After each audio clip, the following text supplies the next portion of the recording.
Hello, hello. Welcome back to the Go Diaper Free podcast. This is episode 218, How to Start Potty Training.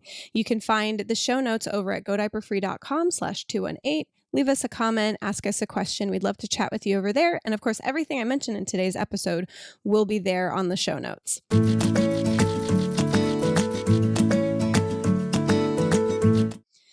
All right, let's start with our first call. We've got two to hear, and this one is from Andrea.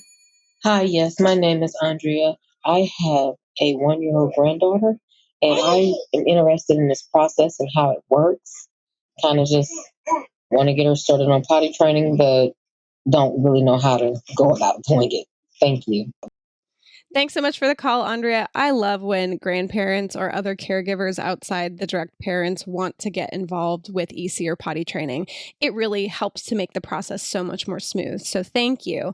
1 year is a great time to start, and that is still typically EC, depending on how close she is to that 12-month mark or how close she is to the 18-month mark. Typically at 1 year, we're doing EC. It is starting to look a little bit more like potty training because they are usually mobile. If she's not walking yet, I'm sure she will be soon. And so there are some considerations that I'll go through here for you. Start out with getting the Go Diaper Free book. That's going to have everything you need in it. It's going to have details for the plan that I'm going to mention right now. It's got a resource library with pictures and videos and handouts. You've got a support community that comes with that. And if you start to get close to that 18-month mark where EC isn't really fitting for your granddaughter anymore, you have the optional hybrid plan for 12 to 18-month-old babies. And you can jump just straight into that, and that might help wrap up the process for you. So the nice thing about starting around the year mark is you're probably going to be done with the whole process pretty quickly. You usually want to try to wrap it up around 18 months. If you can't, you can kind of put a button on it at the end with a potty training experience that can be found in the Tiny Potty Training book. But typically you can sort of go through the whole process in just a few months and have her out of diapers. Wouldn't that be awesome? All right. We want to get you out of the diaper habit. So first you need to figure out, well, when does she need to pee? When you're using commercial disposable diapers like you might be, it's really hard for you to tell when she's peeing. Pooping is usually a lot easier. But it's also hard for her to tell because they're very wicking. And so she has probably not connected, unless you've given her a lot of diaper free time, she probably has not connected the sensation in her body with feeling wet or even seeing pee come out of her. So your first step is going to help both of you with this. You're going to want to do at least 1 to 2 days of concentrated diaper-free observation time. With a mobile baby, diaper-free can be a little maddening because, of course, they're moving all over the place. They don't want to stay necessarily off of your carpets. So it doesn't have to be naked bottom, but you want to make sure you can still tell when they're going pee.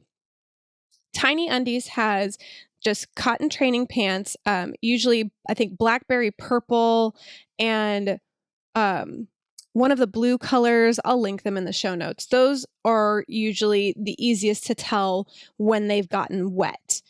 You can go with the training pants, which have added layers in the crotch area to actually catch almost a full pee and keep it off your floors. However, because it has to soak through those layers, you're not necessarily going to see right away when they're wet.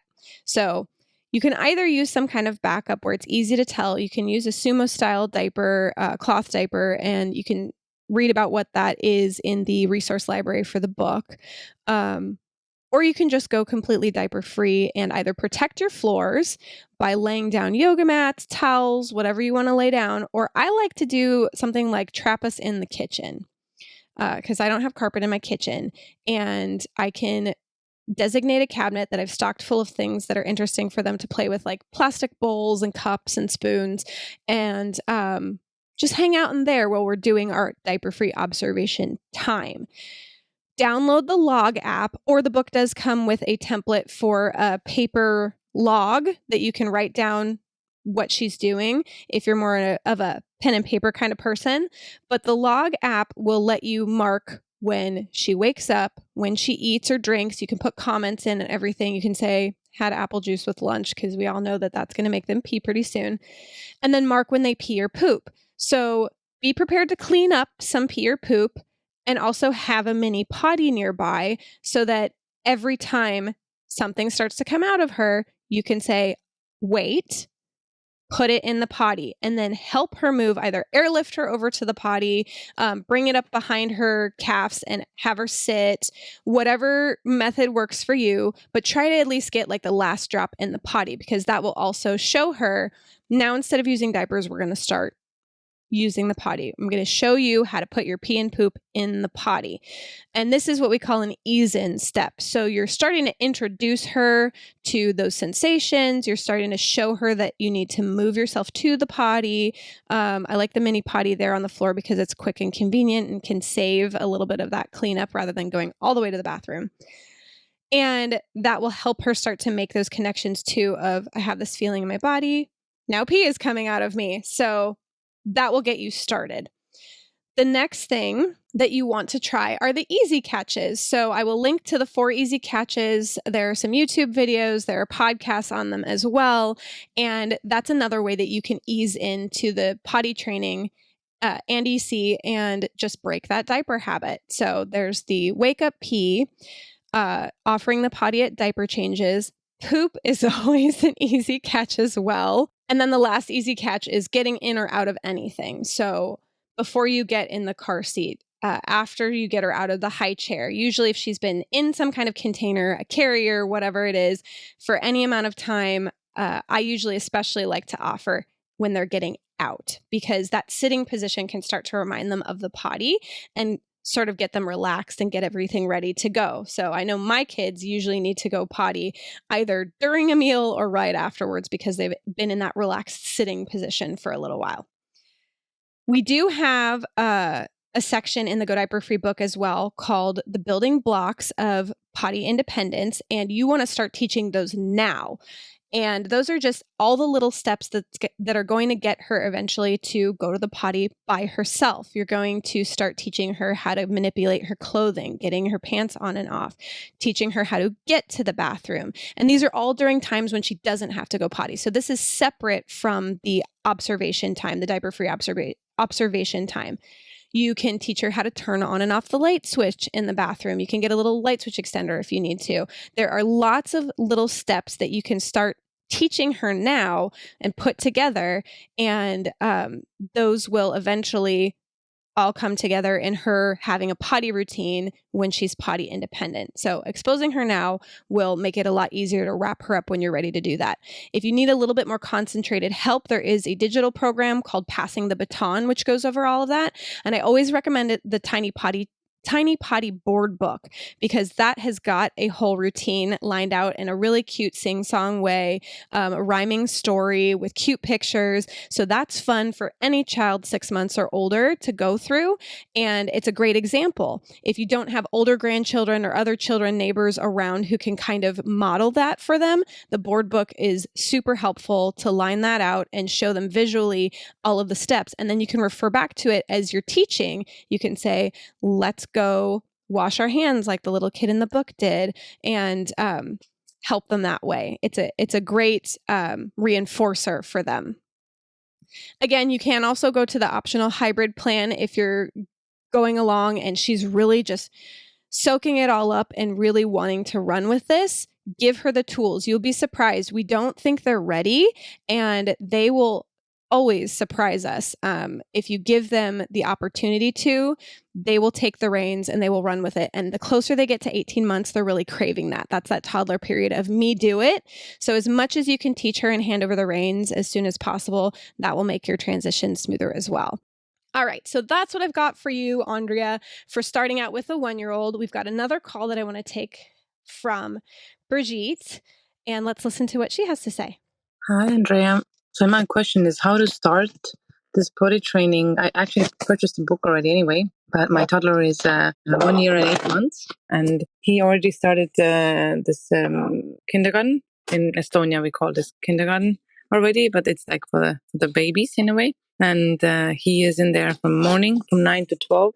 So that makes this potty training at home a bit more difficult. So how to start from that I cannot do this like by your book, to keep all these like 2 days without any pants on, etc., full days. Yeah. I'm also a entrepreneur, so working from home. So logically, it is difficult to be without your phone or laptop for the whole day. Of course, when he takes a nap, then of course I can do those things. But anyway, looking at him and observing behavior, etc., that is possible, of course. But then my main question is like how to do this body training, how to start this when he's in kindergarten already, and like 3 hours in the morning he's there, and I don't have the overview what he does or not. Thank you, Andrea. They do potty training in kindergarten too, by the way. Well, there you go, Brigitte. It sounds like you're going to have support in potty training from the kindergarten staff, and that's fantastic. For those of you listening, if you are thinking about sending your kiddo to preschool, daycare, kindergarten, or you're already there and you're not yet potty trained, getting the staff's help is super important. If you haven't picked a care facility yet, that is probably one of the most important things if you're going to want to potty train while you're there, is to find out what their policy is, on how much they can help, what their philosophy is. Typically, the Montessori schools are a little bit more inclined to help because Montessori says that the sensitive period is at 18 to 24 months for potty training. So that can be a bonus if you can find a Montessori school in your area for preschool or kindergarten. They usually can help you. Or if you're at a school and you find out they're not going to be supportive, then it might be time to look for something else before you start the potty training. So Brigitte, it sounds like you have the book you said already, which is great. There is also a podcast, episode 156 that I'll link to, that is Successful Potty Training with Daycare. Having a conversation with them to start with, what that would look like, how you can ask them for support. But I would start out doing your concentrated naked teaching days on a weekend. I know as an entrepreneur, sometimes your weekends aren't really your weekend, but if there's a way that you can just tell all your clients, like, I'm taking these 2 vacation days or whatever it is you need to do, there are optional ease-in steps in the book. You can take those throughout the week just when your son is home, but then do your concentrated naked teaching days on that weekend and have already had that conversation with the daycare, prep them, let them know it's on the calendar. This is the weekend we're potty training. Here's the plan. Here's the support I'm going to need from you. They can ask you questions, whatever you need to do. And then when you bring him to school on Monday, you go in and do a foundation P. You help him to the bathroom, and you can talk to him about this beforehand when you're at school doing pickup or drop off. You can point out the potty to him. That can be part of your ease-in step. Oh, this weekend we're going to potty train, and then you're going to come back to school next week, and that's where the potty is, and Mrs. whoever, Mrs. Sarah, is going to help you at the potty. So then you get there on Monday, you go in with him and Mrs. Sarah, you do the foundation P together, you remind him that he's going to say now to Mrs. Sarah what he was saying to you at home. Okay, sweetheart, you say mama pee-pee at home, please tell Mrs. Sarah I need a pee-pee, or Mrs. Sarah pee-pee, whatever it is you've come up with when you're here at school. And then when mama comes to pick you up, we'll go home and you can tell mama that you need to pee. And then Miss Sarah also knows that if she hears mama pee-pee, or whatever your phrase is, that's what she needs to look out for. You want to also mindfully schedule your day around the potty learning. So you said that you can do some of your work during nap times. It sounds like you can schedule your meetings and all of the work you need to do while he's in kindergarten, or at least most of it. So then you have that afternoon ready to maintain and continue on and troubleshoot all of the potty learning while he's home. And then if you have a partner or a spouse who comes home in the evening, make sure you have worked out a plan for how that's going to go too. Maybe, for the first couple weeks while you're getting the potty training going, when they come home, they take over potty training so that you can finish the rest of whatever you need to do with your business. So that should all be in the potty training book. And the podcast that I'm going to link as far as going to daycare or kindergarten or preschool while potty training. And there is a big troubleshooting section in the potty training book that covers some of these things as well. I would recommend, mostly from personal experience, I would recommend when you ditch diapers for kindergarten, ditch daytime and nap time. at minimum. Sometimes you'll hear it recommended that, or Andrea gives the option that you could start with daytime and then do nighttime and naps later. And you absolutely can do that. What I found in my experience was sending my second to school. She was about 17 or 18 months when we wrapped her up with the potty training experience.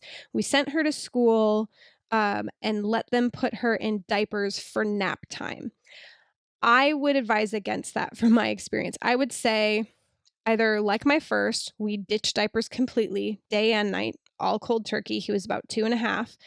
Either do that or only have diapers at nighttime, not nap time. I think that having them during the nap during the day can get a little bit confusing and sort of slow your progress. So if you're worried about getting sort of as much done as you can in that weekend before he goes back to school with potty training, with teaching, I would ditch the diapers at least during the nap time as well, if not altogether.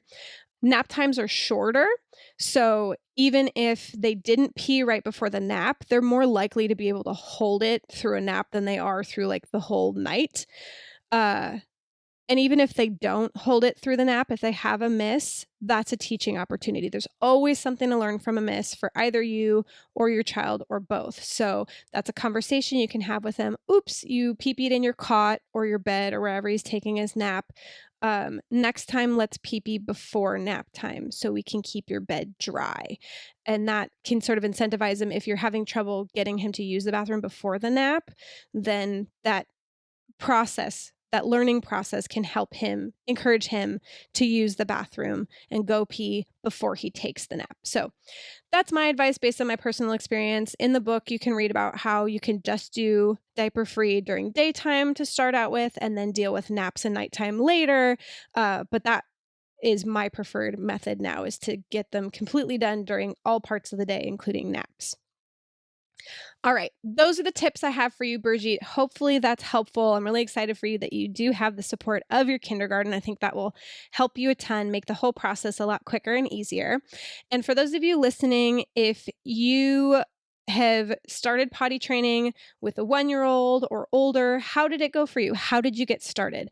What worked for you, and what tips do you have for Brigitte and for Andrea and all of the other parents and caregivers out there listening? Head on over to godiaperfree.com/218 for the show notes, all of the links to everything I talked about. Let us know what you think. Ask us any questions you might have, leave a comment, and we'll see you over there.